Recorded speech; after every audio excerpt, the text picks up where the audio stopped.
everybody. This is from the University of Pittsburgh. This is Teaching Japanese Video Games, Why, How, and Example of What by Dr. Rachael Hutchinson, who is an associate professor of Japanese studies at the University of Delaware.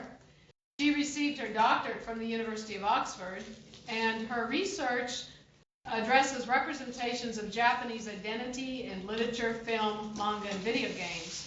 She has co-edited Representing the Other in Modern Japanese Literature, a Critical Approach.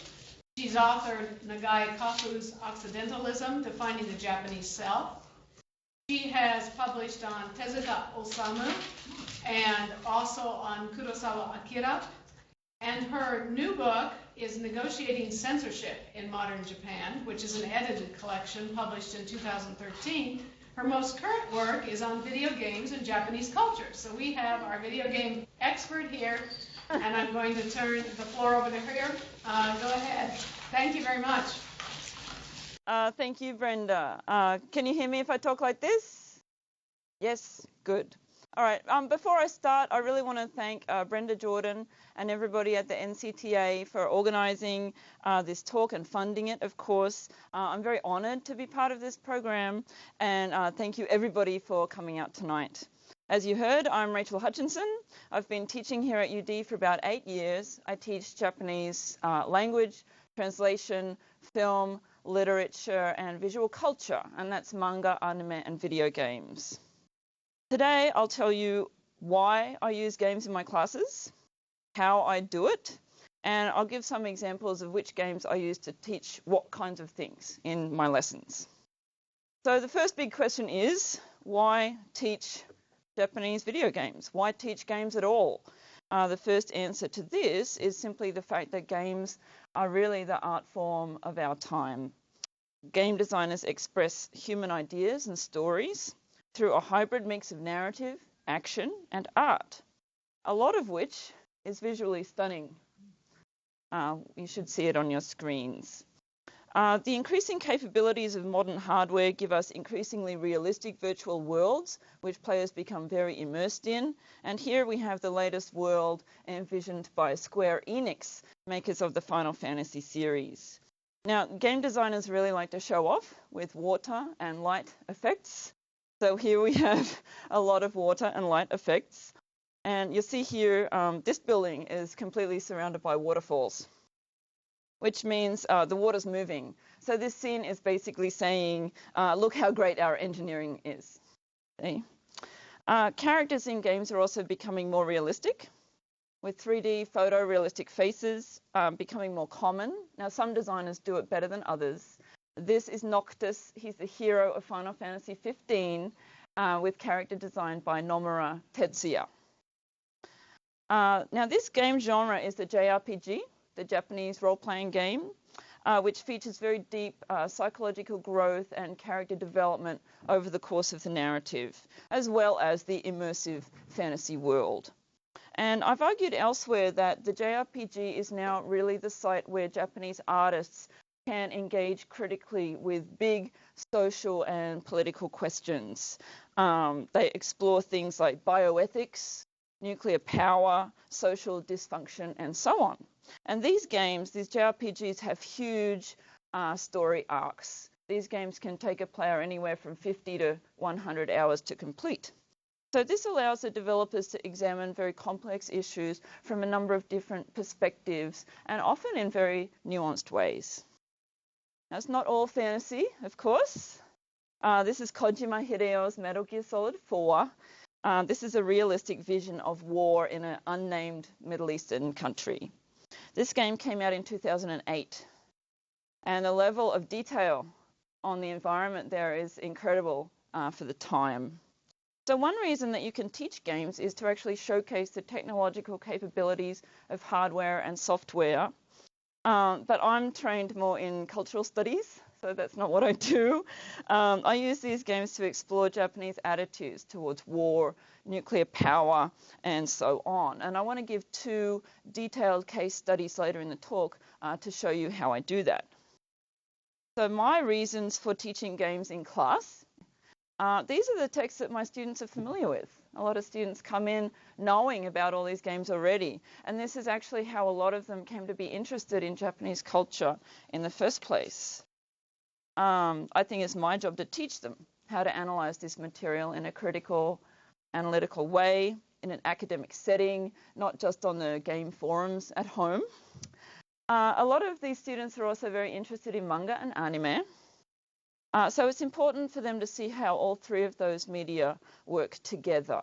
The three come together in what's called a media mix, and none of them are made in a vacuum. There's some very important stylistic and thematic connections that run between them. So that's important. Coming at it from another angle, Japanese companies have historically dominated the video games market. So I think that if you're studying games at all, you need to study the Japanese texts in there and be aware of the impact of the Japanese designers. And overall, I just think that games are a really amazing resource for teaching and learning about Japanese culture. Playing a game, you become completely immersed in the worldview of the designers, and you absorb a lot of their ideas and attitudes without realizing it. On the other hand, there might be things that characters say and do in these Japanese games that make absolutely no sense to you at all because you're from another culture. So this gives us many opportunities to experience another culture and then discuss various similarities and differences with our own. So thinking about why we should teach games as part of Japanese studies, these days it's not just the students who are growing up playing games, it's the faculty as well. So some younger faculty have this great depth of knowledge about Japanese games. So how do we take advantage of this resource? We teach games in class, right?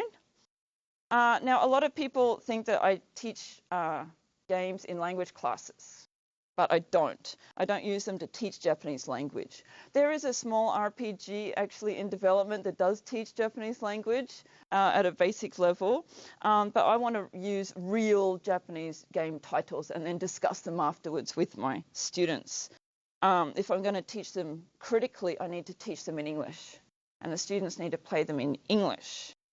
So this is a lot like my literature class, where we read the great works of Japanese literature in English translation, and then we discuss them in English and write essays in English and so on. So some of the topics we talk about in those culture courses, including the games course, is Japanese attitudes and ideas. We can learn some specifics of Japanese history and culture, and also we can look at the representation of gender, race, and so forth in games. So that's why I teach games and why I think we should all consider teaching games in class. But how do we do that? There's actually quite a few things to consider in terms of logistics and preparation when you're putting the course together. So here I want to tell you what kinds of problems I ran into and how I came up with some solutions for those. I think the most important thing to stress here that I think is absolutely necessary for all of the students and the teacher to play the games that you're studying. If we compare it back to the literature class, students need to read the book themselves in their own time and then come up with their own interpretation of the text, then come to class and talk about it. And I feel it's the same with games. The teacher should also have read the book or played the game before that class starts. So you wouldn't teach a course on Jane Austen without having read Pride and Prejudice first, for example. It's the same with teaching Final Fantasy or whatever. So I teach film studies as well, and a film is about 2 or 3 hours long, and so I assign about the same block of time for my games class. So I say 2 hours a week of gameplay minimum for everybody. Students need to play 2 hours a week to be able to come to class, discuss the games, and complete all the assignments. Now, my semester is about 14 weeks long, so that means that every student should be playing about 30 hours of games during that semester. Some students do, of course, play much more than this, so I just say 2 hours a week minimum. So that those very busy people like nursing students, engineering students in particular, can keep up with the work. And then everybody knows what's expected. But for lectures in class, I do use clips from games. This is like I would show a film clip in film class if I have a particular scene that I want to discuss in class that day. So for a game, this might be a video recording of my own gameplay, which can be quite amusing if I don't know what I'm doing, or it might be a clip from YouTube where other people have uploaded videos of their own gameplay. I also use screenshots. This is where you play the game on your computer, or you play the YouTube playthrough on your computer, and then you print that screen to file, save it as a JPEG image, and then put that image into a PowerPoint for your class. And I've actually done that with this PowerPoint today. I'll be using clips and screenshots today, so you'll see what it looks like. And I can tell you more about that later. I have on occasion hooked up a PlayStation to the classroom AV system where we needed to do a live play in class. But this takes a really long time to set up. And you don't really need to do it for regular class analysis and discussion. So in terms of what kind of assignments I give in class, this is to a large extent determined by logistics. And these are the things that I've found that I really need to take account of when I'm planning the course.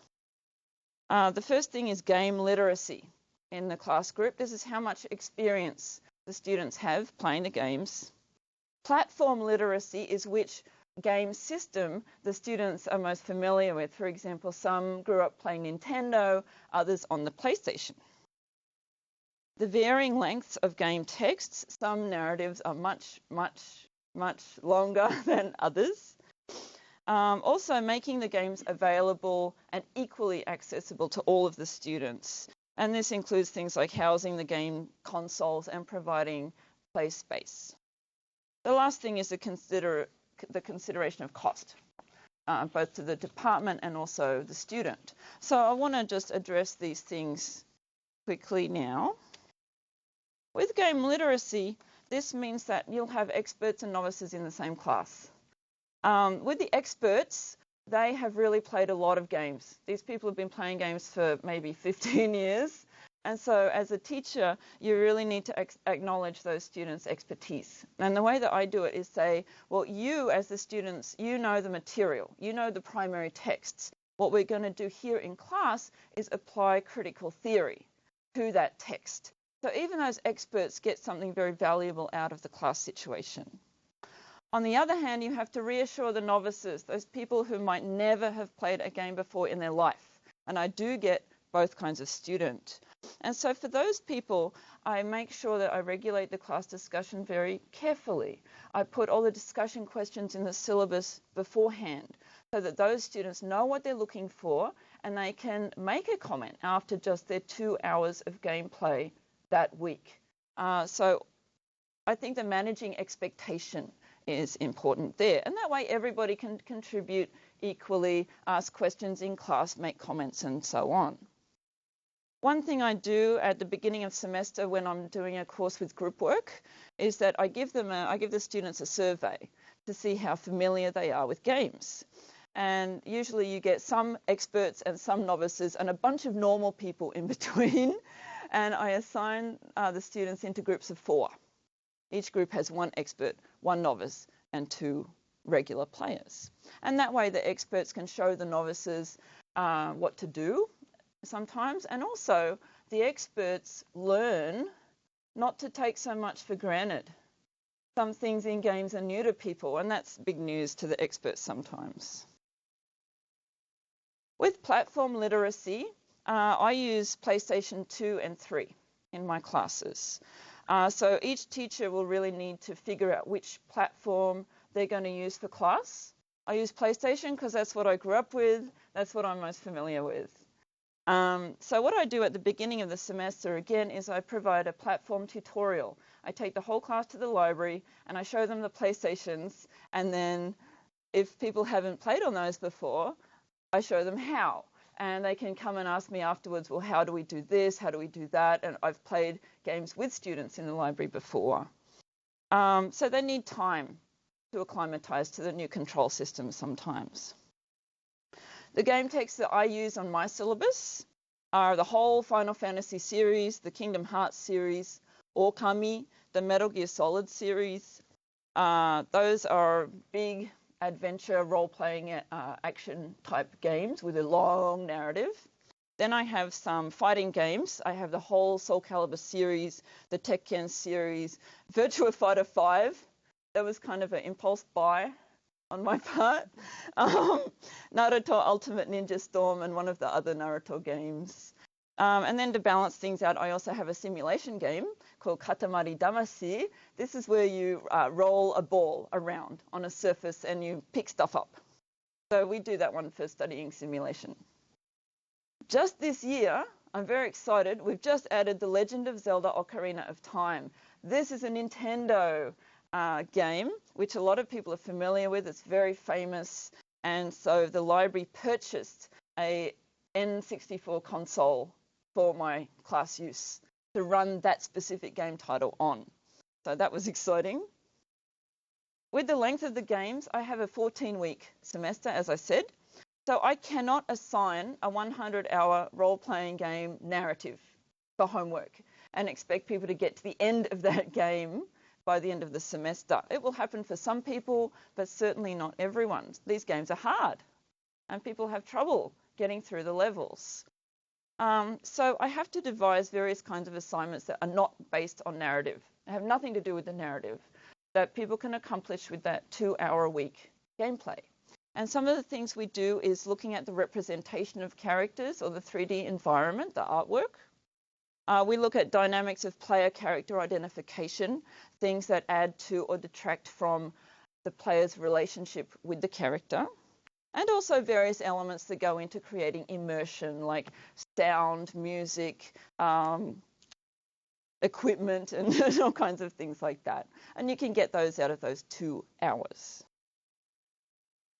So with availability and cost, in 2009, I got a Title VI grant from the Asian Studies program here at UD, and I got $1,000. So I used that to purchase the PlayStation 2, a PlayStation 3, 10 games, and also 16 memory cards, because if you're playing games on a PlayStation 2, you need to save your game data on an external memory card. The PS3 came out in 2006, so it was still fairly new when I set this up, but the price had come down a little, so I was able to buy 2 consoles. And I also bought controllers for the 2 systems. The good news was this meant there was absolutely no cost to my home department of foreign languages or literatures, and there was no cost to the students. So that's what I was really happy about. The next question was where to put those PlayStation consoles. And I had 60 students in 2 classes that would need to use these games every day for 14 weeks. So originally I thought of putting them in the media center in my building. But my building closes at 4:30 in the afternoon. And students have lectures all day. So when are they going to play the games? We needed somewhere that was going to be open on weekends, open late at night, things like that. So we asked the Central Library, the Morris Library. That's good for hours. It's open late and open on weekends. But of course, dealing with a huge institution like the Central Campus Library of a university the size of UD comes with its own difficulties. They had never worked with games before. I was the first faculty member here at UD who even came up with the idea of using games in class. So the librarians had very big questions of how to shelve and catalogue these game texts. And for the first 3 years, the games were held on reserve, which meant temporary shelving. So at the end of every semester, I would have to go to the library with a box and fill up the box with all my games and everything and consoles and take all that back to my office. But 2 years ago, everything was finally catalogued and became part of the permanent collection. Thank goodness. Other questions that I had to work out with the library staff were exactly where to put the game consoles and what to do about controllers and headphones. So in short, our solution was to use the existing infrastructure. This is the Morris Library, where I very grandly called our setup the UD Games Lab. We are downstairs in the film and video collection. They used to be called instructional media, which you see on the sign there. This is me with Megan Matwichuk from the library. She has been invaluable in setting all this up, and friendly and helpful staff really are essential, I think. Now, library staff are always very worried about theft, with good reason. These PlayStation consoles are very portable. You can put them in a backpack. So Megan's idea was to put locks on them and bolt them to the tables. This is the PS3 here with a big lock on it. And this is the PS2, which is even smaller. So that's bolted down as well. The PS3 was given its own cubicle. This is quite a large space where a group of 4 students can sit and play together. This was my request because I wanted students to be able to work in teams of 4. The students in the middle are playing the game, and the 2 on the outside are observers, and they're taking notes. Here you see they're all wearing headphones, so the observers can also hear what's going on in the game. Now this means everybody can hear the game really well, but they can't hear each other. So they start shouting to each other in the library, and they get really loud. This is a problem because behind them you can see that there's other cubicles there. This is where other students in regular courses are trying to watch films. So this is a problem. Megan put up some signs. Please keep conversation levels down. But there is a fair amount of shushing that goes on. Ideally, we would like our own soundproofed room somewhere on campus, but that needs a lot of money and planning. One thing to consider here was the size of the table. Here a student is taking notes, and at the PS3 station, that's easy because the table's very big. There's lots of room to put their books and write notes. This is the PS2 space. It's a lot more cramped. They can't sit 4 abreast, so the 2 observers have to sit in the back and balance their books on their knees to take notes. So this is not an ideal situation, but that's what they do. My students tend to use the PS3 more heavily. It has better graphics. It also has automatic save to the hard drive, so the students don't have to worry about bringing memory cards with them all the time. For security, all of the controllers are also kept behind a lone desk, along with the headphones. So when you borrow the game, you also have to borrow the controller and the headset and all the paraphernalia. The library already had a loan system in place for headsets. So all they had to do was just expand that to include controllers as well. This is very necessary because the vibrating 6-axis DualShock controller for the PS3 costs $60 each. Well, you don't want to lose that.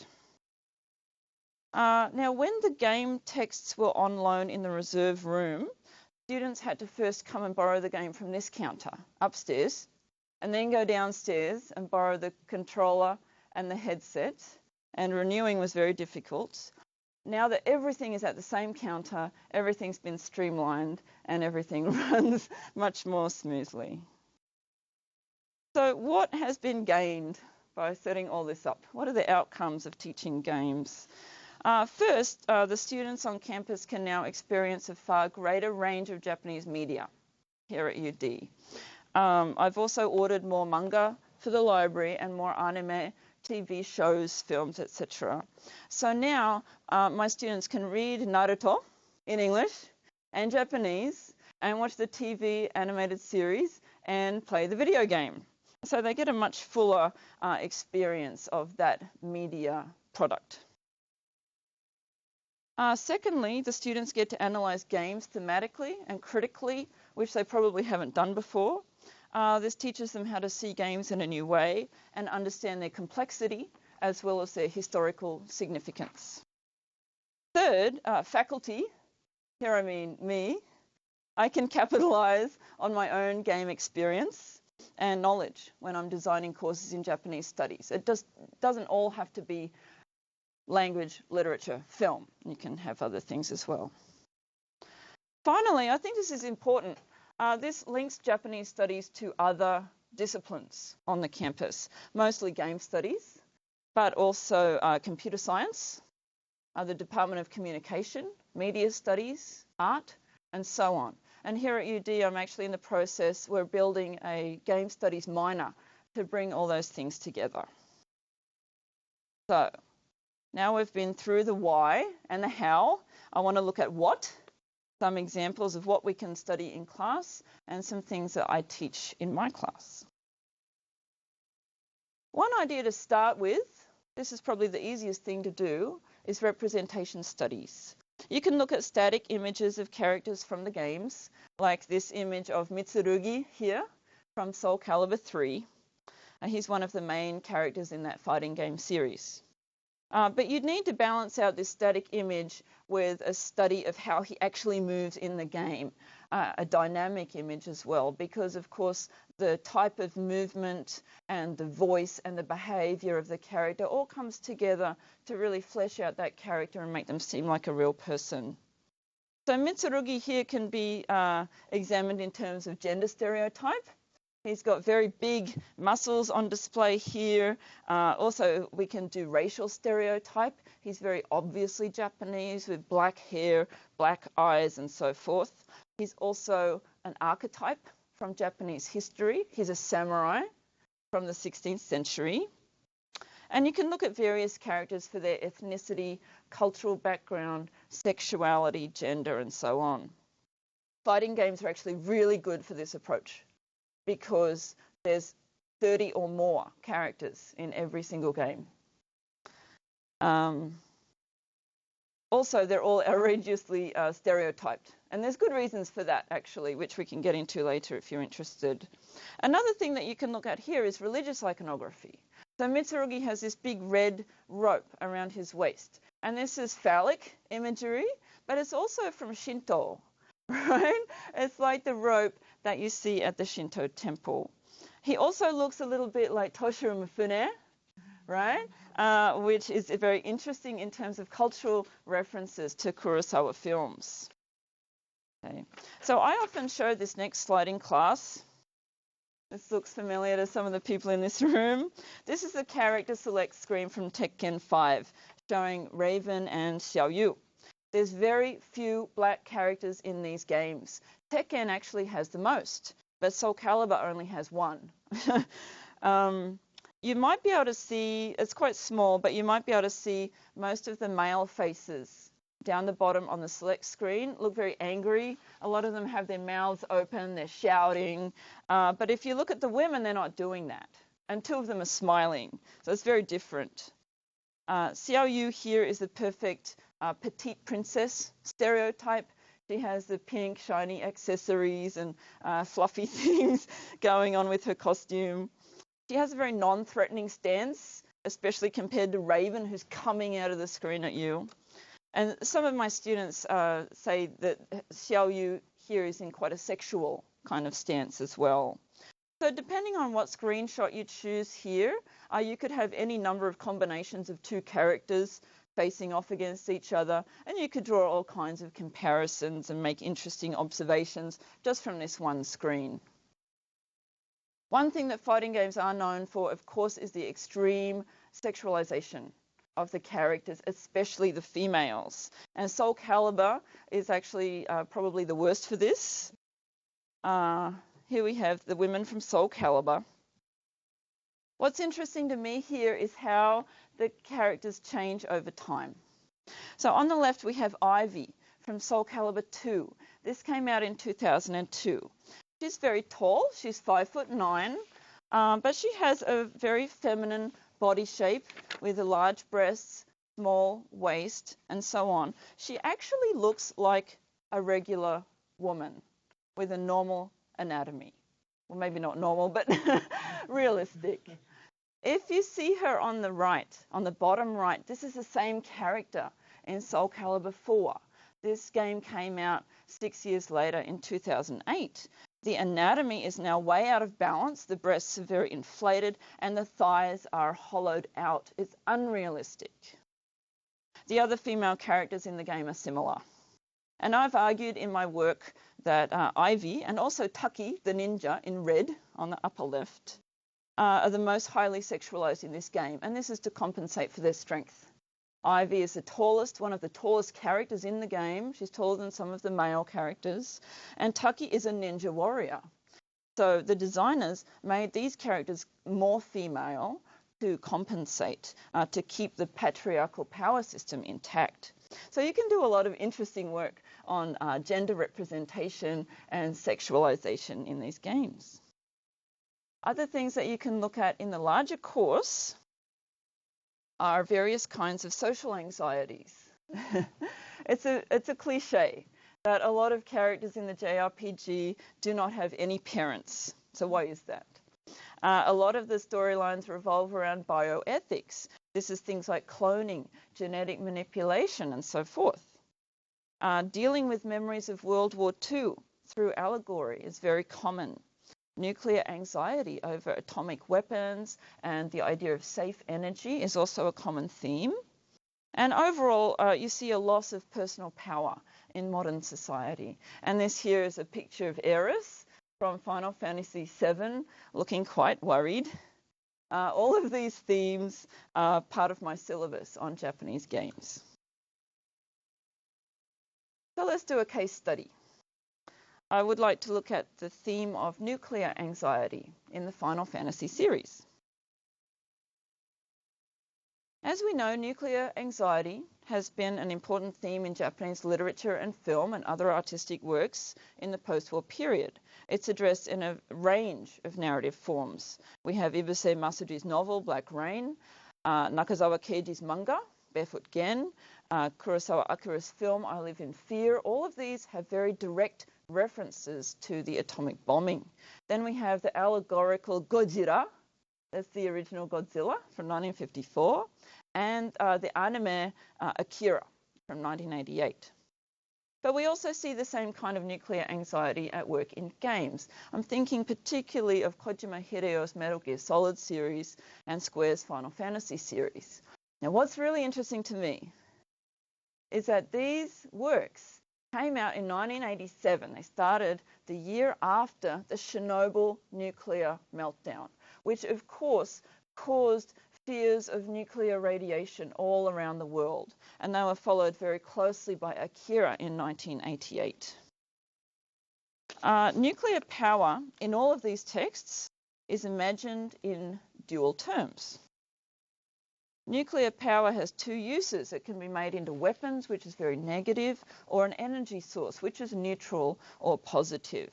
And the dual nature of this nuclear power is very often the key to the narrative tension of these kinds of works. The liminality of nuclear power means that it can switch at any time from being positive to negative. Suddenly, the energy source can become a destructive weapon. And this might be because of inherent instability of nuclear material, or it could be through human failing. So conversations between characters in these works tend to focus on issues of responsibility and control. So how can nuclear power be contained? How can we as humans use it responsibly and in an ethical way? Is that possible? Final Fantasy IV from 1994 opens with a number of text screens, screens with text on them. This is the first one. Long ago, the War of the Magi reduced the world to a scorched wasteland. And the next one says, can it be that those in power are on the verge of repeating a senseless and deadly mistake? So the focus in this game is really on avoiding the past mistakes of others. And that's the same in Final Fantasy X. Oh, no, this is still in Final Fantasy IV.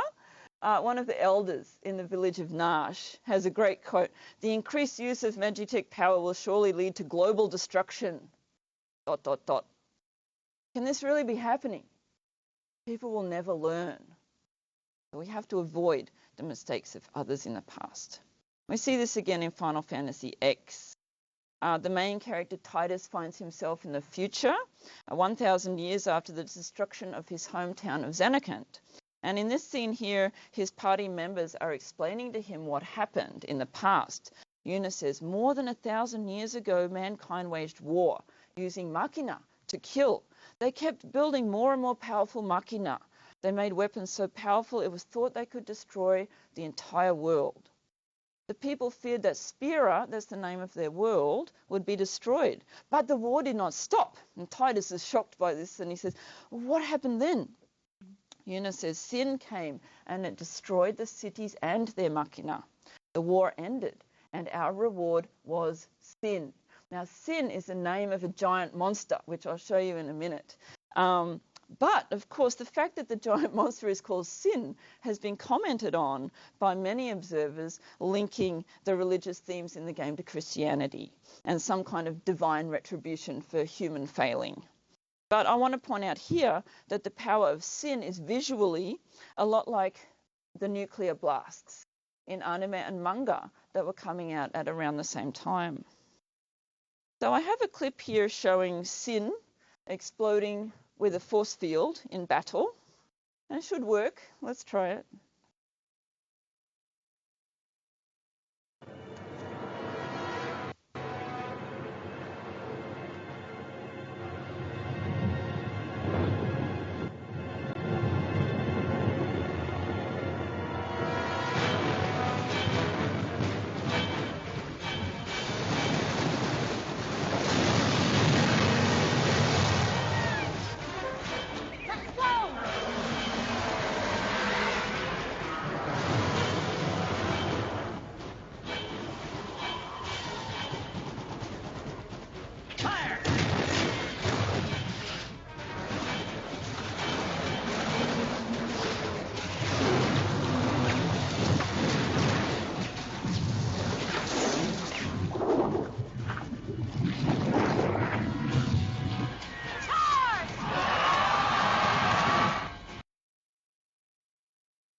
Look out!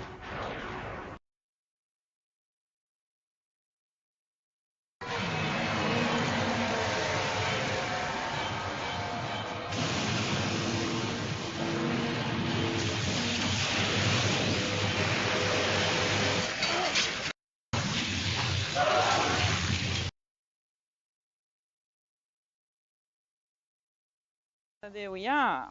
Now let me get out of here.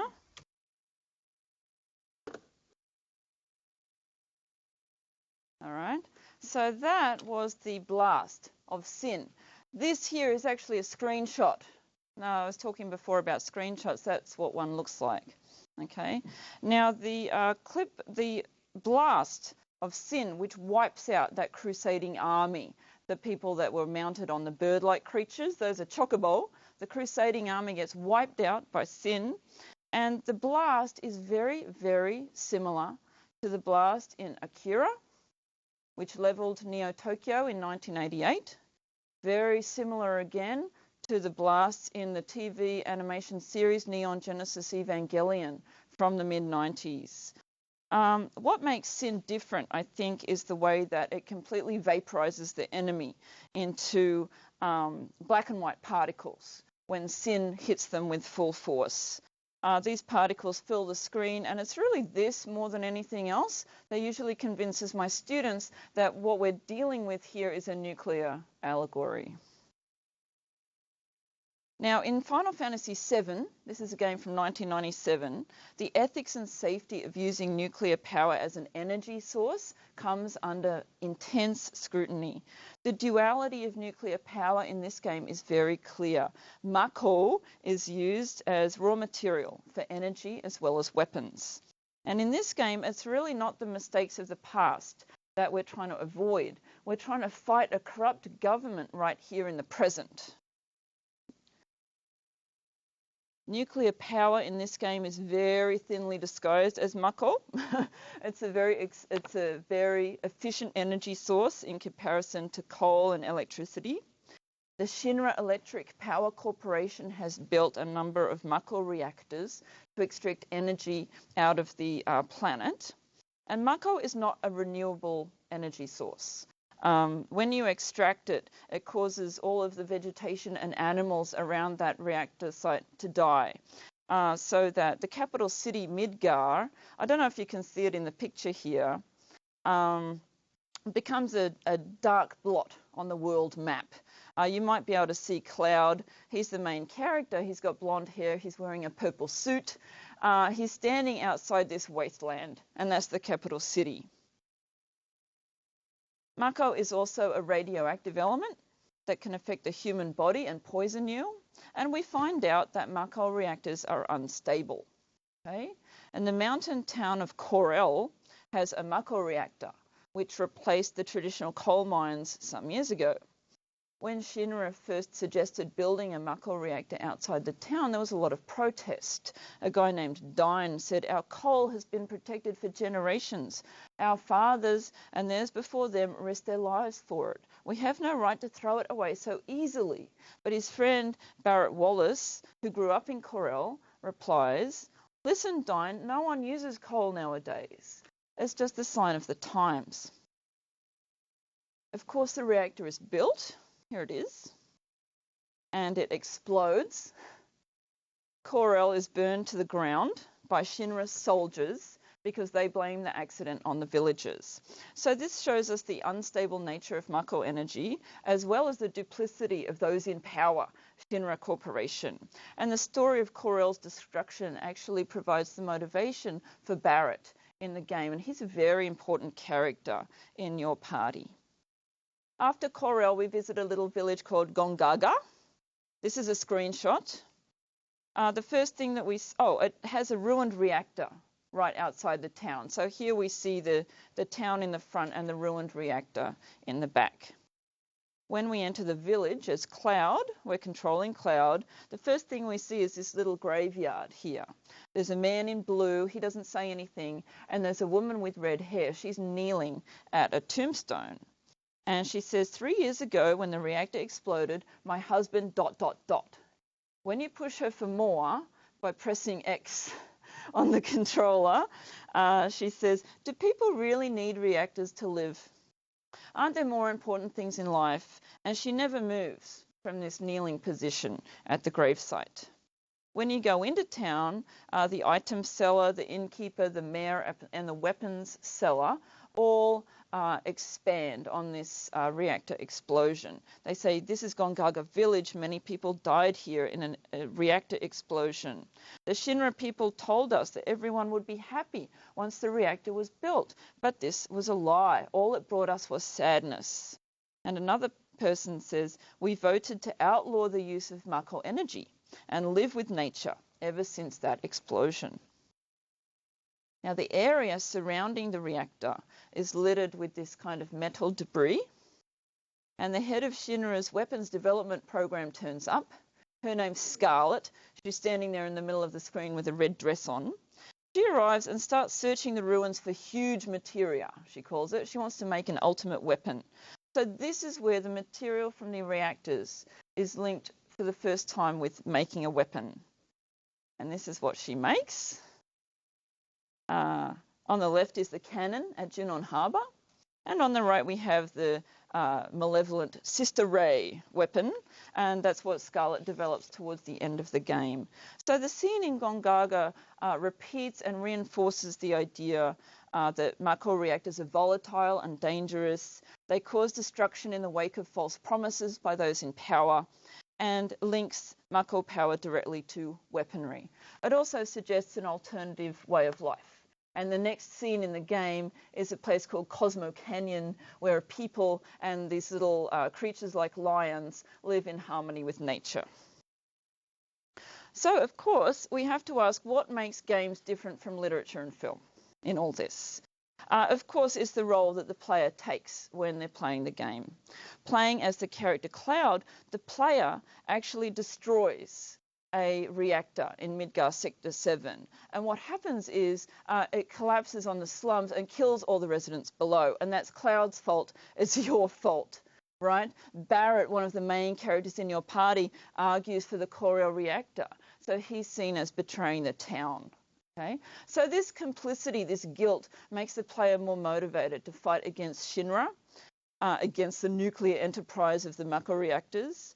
And what's interesting is that you have to actually beat and kill every single Shinra executive in the game in order to progress to the final battle with the real villain, who you're really after, okay? So the anti-nuclear message of Final Fantasy VII isn't just read by the player. It's fully experienced. It's carried in the guilt of Cloud and Barrett, and also in Cloud's battle to define his own identity.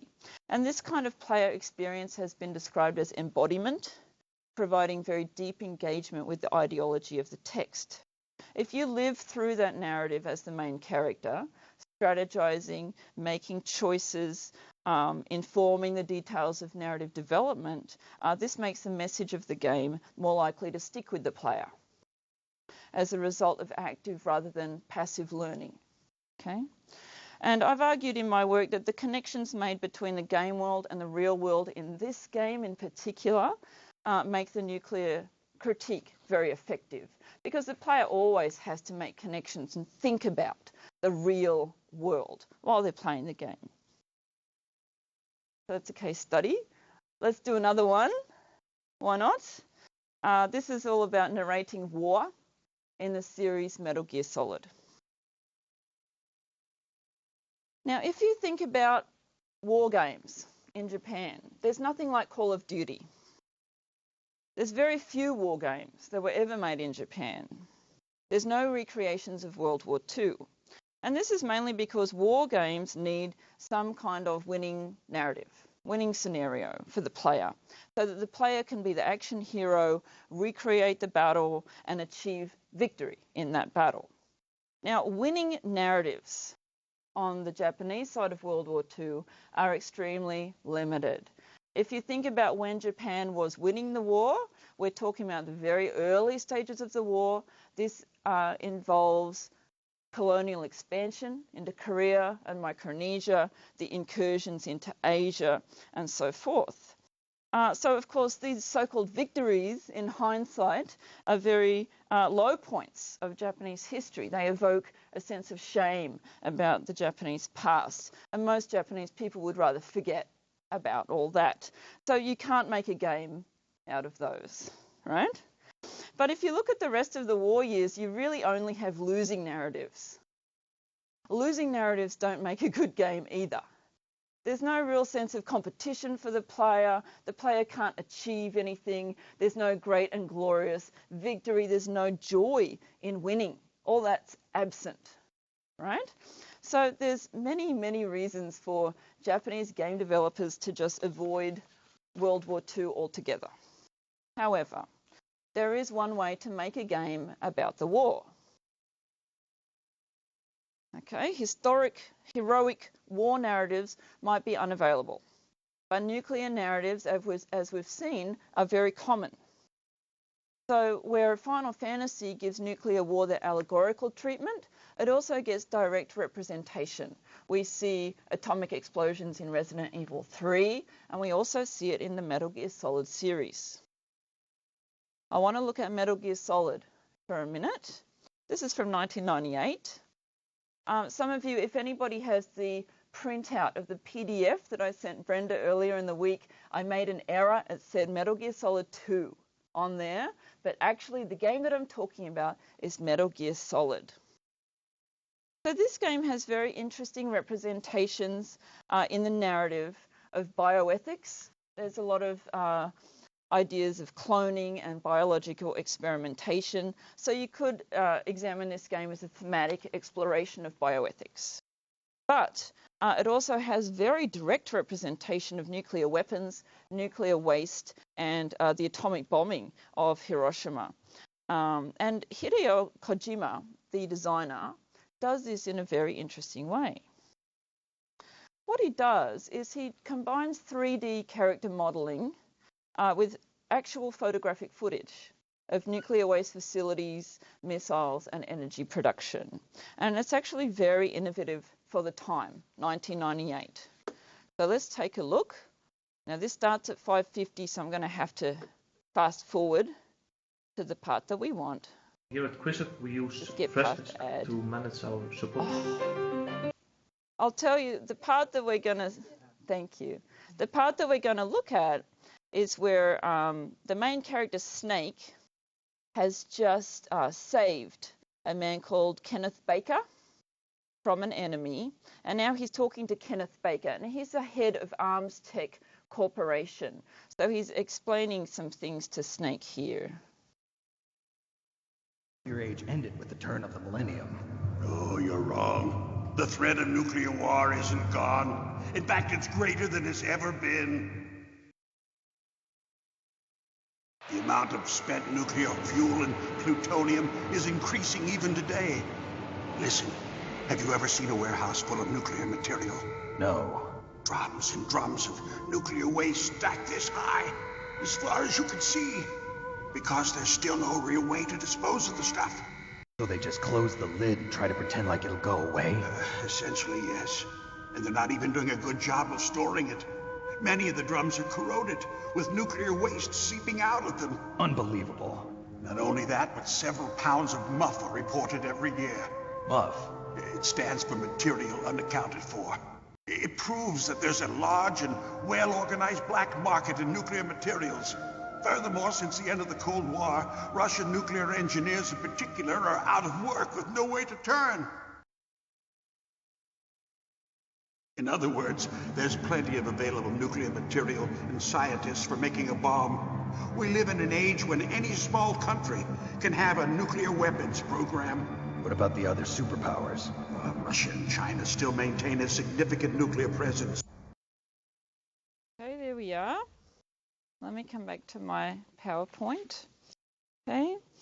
So we've got 3D character modeling with polygons, it's still very early, plus this photographic footage. And what I think that Kojima is doing here is breaking down those barriers again between the game world and the real world. This makes the player draw connections in their own mind between what's going on in the game and what's happening in actual reality. Okay. He does it again later by showing footage of the Hiroshima bombing. And this is an integral part of the plot in this game. So I want to show you another clip here. And I hope there's no ad, but we'll see.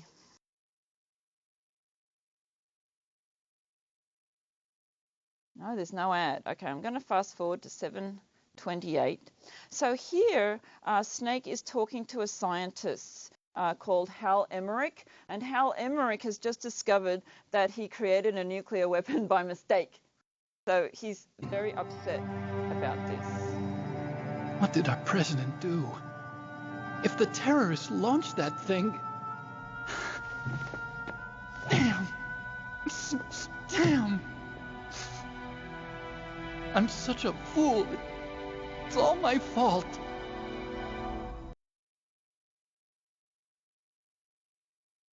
The truth is, my grandfather was part of the Manhattan Project. He suffered with the guilt for the rest of his life.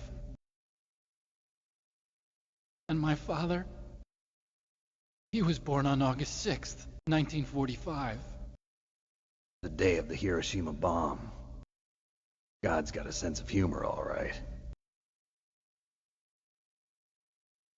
3 generations of Emmerich men.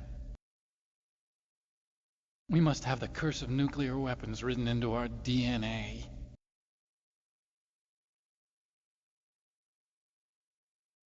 I used to think that I could use science to help mankind, but the one that wound up getting used was me. Using science to help mankind, it's just in the movies.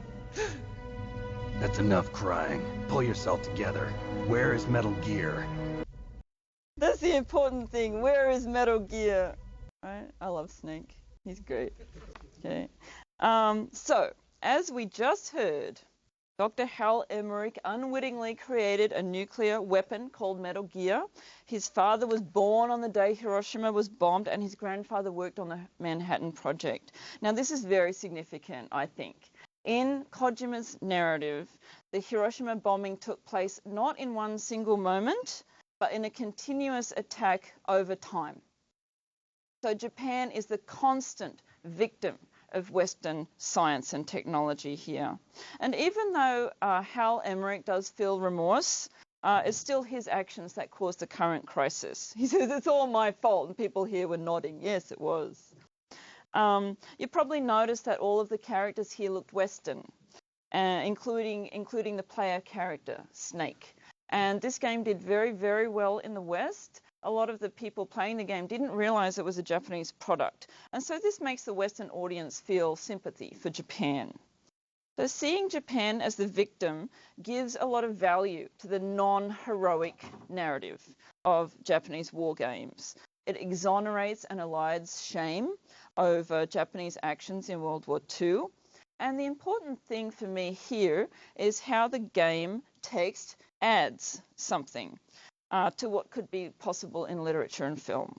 Here, I think the player themselves are able to save the world from nuclear disaster.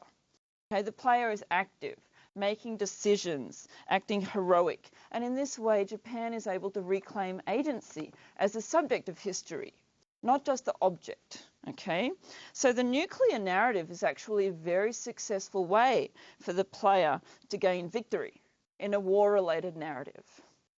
Whether there'll ever be another kind of war game narrative developed in Japan, I think remains to be seen. So, one final question I want to look at very briefly is, how do we learn from games? I like to think of this in terms of embodied learning. The player feels as if they themselves are inside the game world, doing the actions of the main character. So player actions and choices can affect the narrative, and the player feels like they're living the experience of the story. So this gives the story a lot of impact, a lot of emotional involvement. In the JRPG, which has an extremely linear plot structure, I think the player is often forced into very uncomfortable situations where the script makes decisions for them, and you have to make these choices which you might not agree with, like killing all of the residents in the Midgar slums when you destroy that reactor. And I think that this makes the player reflect more on their own reactions to what's going on in the text. I think that the connections that are drawn between the game world and the real world make the player reflect on their actions and experience the ideology of the text in a very direct way. So overall, I think that this kind of self-conscious gameplay is very conducive to learning and reflection. Now, if people are interested in these ideas, I would really recommend 2 books to read. One is Videogames by James Newman. This is actually the textbook for my class. And Newman uses very, very accessible, straightforward language. He explains everything, very basic things about game texts and players and how games work. And Newman defines and analyzes almost every aspect of video games and gameplay.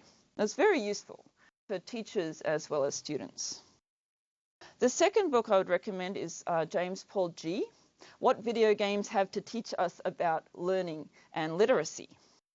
And this book explains and expands on the ideas I just introduced here about embodiment and active learning. This is more for people who are interested in exactly how the students engage with the games and how learning takes place in the game environment. So that's it. Thank you very much for listening.